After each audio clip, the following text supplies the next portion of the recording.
रीट का main exam जनवरी 2026 में होने जा रहा है। इंग्लिश के कुछ टॉपिक पढ़ने अति आवश्यक है। सम का मतलब कुछ, सकारात्मक अर्थ है। एनी का मतलब कुछ, नकारात्मक सेंस में प्रयोग किया जाएगा। लेस का अर्थ होता है कम, जो मात्रा का बोध कराता है। फ्यूअर, फ्यूअर का मतलब कम, जो संख्या का बोध कराता है। ए फ्यू बहुत कम, फ्यू बिल्कुल नहीं, द फ्यू कुछ, ये संख्या सूचक है। लिटल कुछ भी नहीं, मात्रा सूचक है। ए लिटल जरा सा, द लिटल जरा से भी ज़्यादा मात्रा के लिए। मच मात्रा का बोध कराता है। अनकाउंटेबल नाउन के साथ प्रयोग होता है मच का। मैनी कई, मैनी का मतलब है कई, संख्यावाचक है। काउंटेबल नाउन के साथ प्रयोग होता है। ईच प्रत्येक, ईच का प्रयोग दो के लिए होता है। एवरी का प्रयोग दो से अधिक, तीन से अधिक के लिए होता है। ईच अलग अलग व्यक्तियों वस्तुओं के लिए होता है। एवरी एक साथ वस्तुओं या व्यक्तियों के साथ के लिए होता है। आइदर दोनों में से एक, सिंगुलर, सिंगुलर होना चाहिए इसके बाद। नाइदर दो में से एक भी नहीं।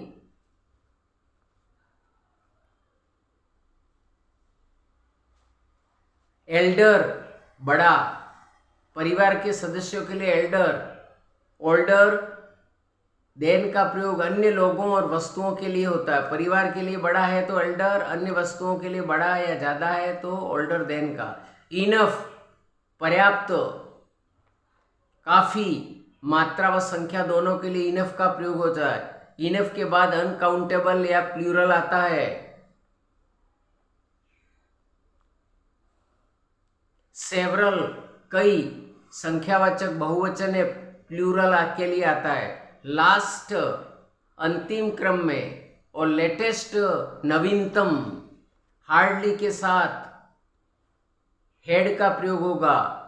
हार्डली हेड और वैन का प्रयोग होगा। मुश्किल से जब, नो सूनर डिड देन, मुश्किल से सब, जैसे ही, ज्यों ही।